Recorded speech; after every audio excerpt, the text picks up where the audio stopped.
Folks, I don't know where to begin. Uh, there was stuff from yesterday, from the last few days, that I wanted to talk about today, but there's so much more stuff happening today.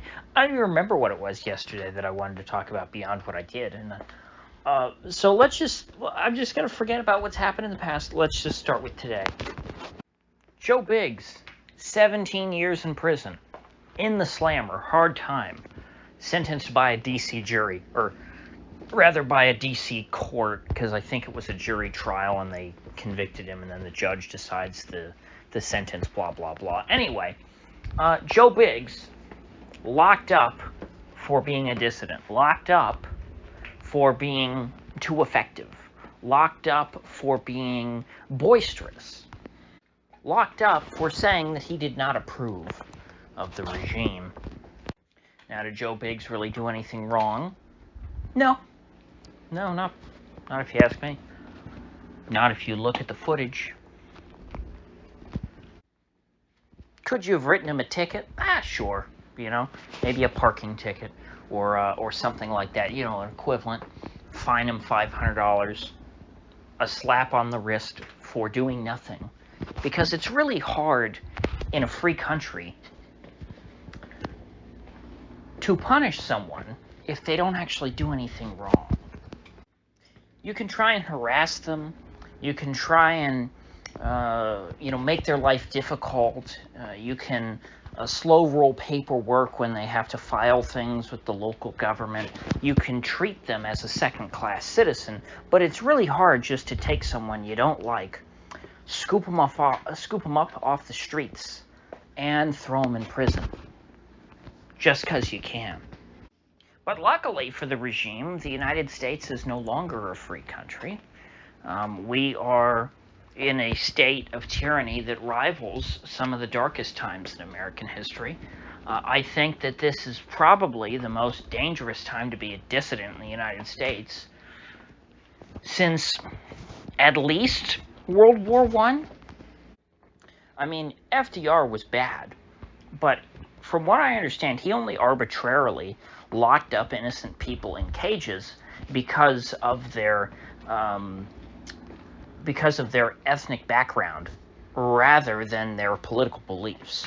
I don't think that FDR, if I remember correctly, during World War II, just locked up anti-war activists, for example, and threw them into concentration camps the way that he did with Japanese people and people of Japanese descent.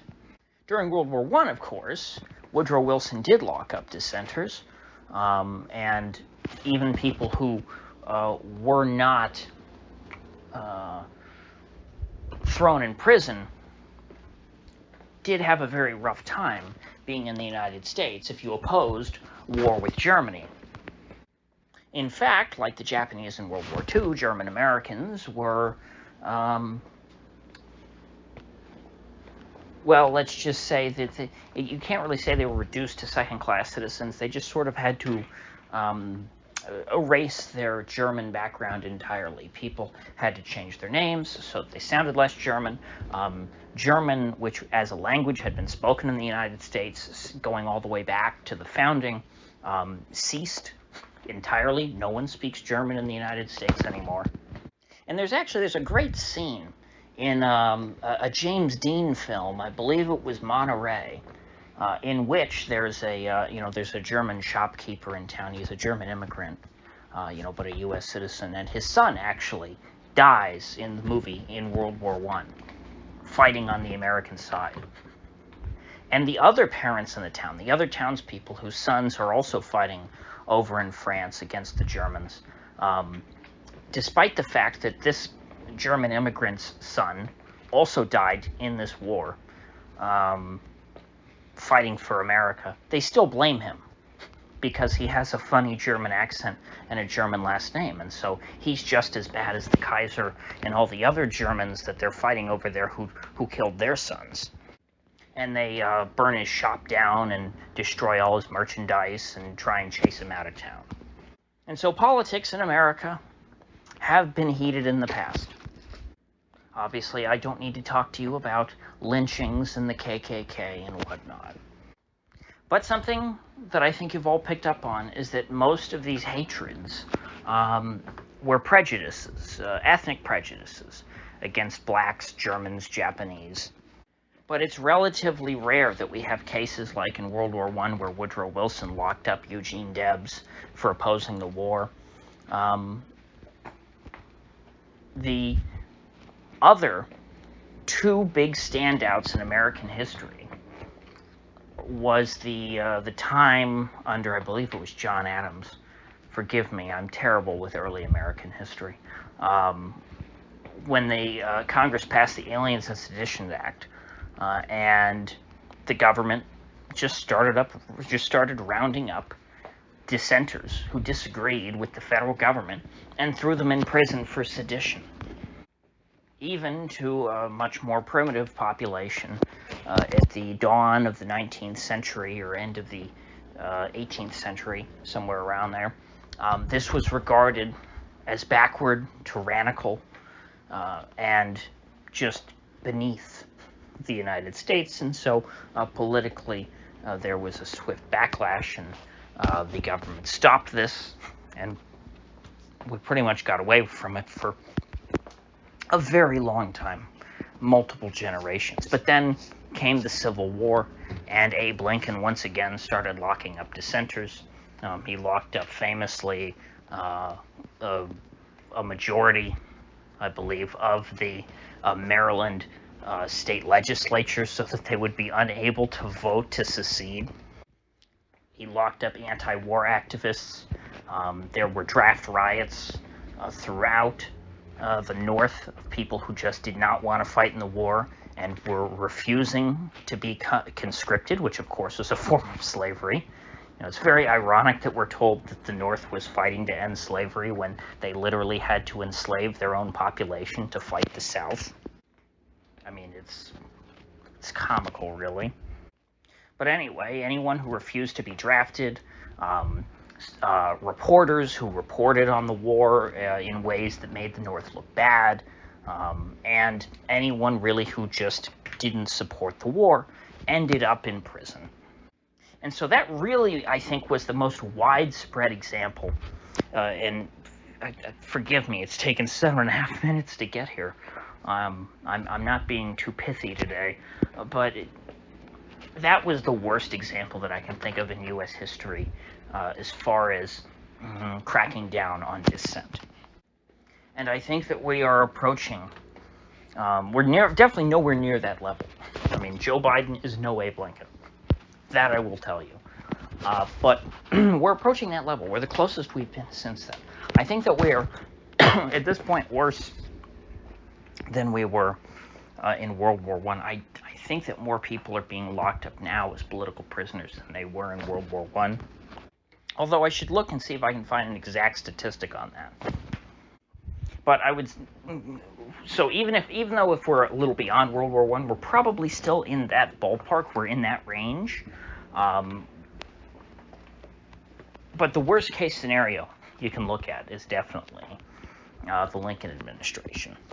That's where you should be afraid that we are heading, where it's just mass arrests of innocent people who simply do not approve of the regime. And keep in mind, I'm not talking about the North's treatment of Southerners. I'm not even including that. I'm pretending as if the South doesn't exist. I'm saying just how the North treated Northerners. That's a time in America that we do not want to return to. But we're pretty darn close when ordinary people like Joe Biggs get locked up for 17 years for the crime of supporting one Donald J. Trump. And yes, Trump himself is at risk of being locked up. I've talked about that repeatedly, but it's a much bigger deal if you're talking about locking up the ordinary supporters. It's one thing to take out a political leader like Trump or Eugene Debs because you don't want them to be able to lead the opposition. It's another thing to just blanket start arresting anyone who supports the opposition. At least if they limit it to the big leaders, hey, as long as I'm not the guy on top, I'm probably going to be safe from persecution. You know, you don't want to be the ones poking your head all the way up in the top of the crowd. But if you're just a part of the crowd and you generally, dislike the regime, you're probably going to be okay. And considering that there are really no candidates that I can think of running for president who have directly addressed this issue head on and seem really dedicated to fixing it, I don't see it ending anytime soon. Trump himself has been eerily quiet on the subject of his own supporters being persecuted for years now, leading up to his own indictments. Now all of a sudden he's very concerned with persecution, but his own persecution. I mean, maybe once or twice he has addressed the fact that, oh yeah, there's some folks who were locked up after January 6th for doing absolutely nothing. But he's never shown a whole lot of concern for them. And so I don't see him when he's interviewing someone to take over the Department of Justice or the FBI. I don't see him asking them the question, hey, are you going to persecute my supporters? And using that as a litmus test.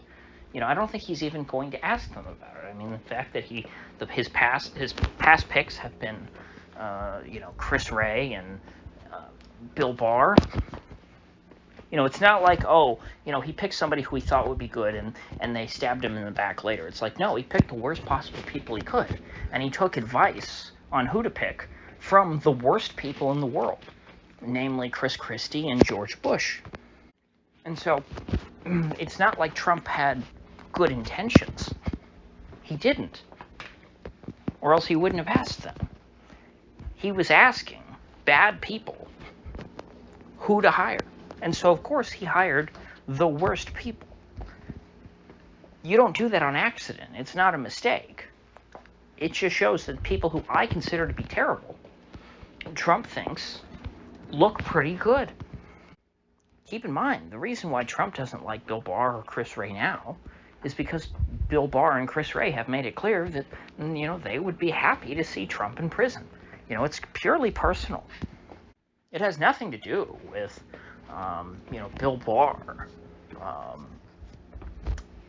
wanting to lock up dissenters. It has nothing to do with Bill Barr's father helping kickstart Jeffrey Epstein's career. It has nothing to do with Bill Barr covering up Iran-Contra for the CIA. And in the case of somebody like DeSantis, a lot of the January 6ers who have been persecuted and locked away for decades in prison were from the state of Florida. And I have not seen DeSantis even wink at them. So, if he's elected, I would have no hope for these people. I would have no hope for them getting pardoned.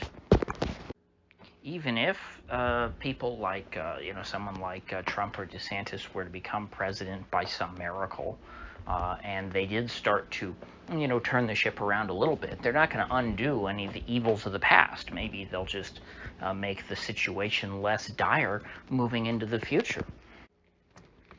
But the problem with that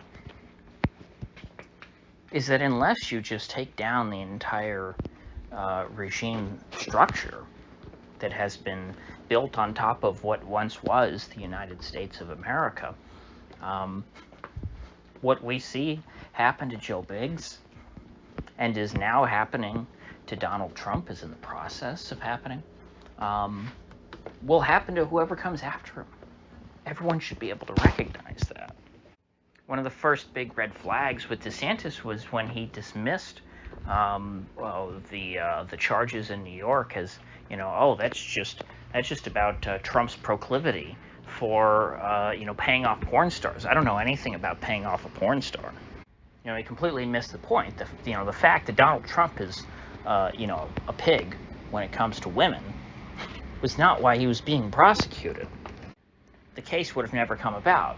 They were grasping at straws, simply trying to find a way to take him down, just like they would take down anyone else. So, with that said, I will see you folks back here tomorrow.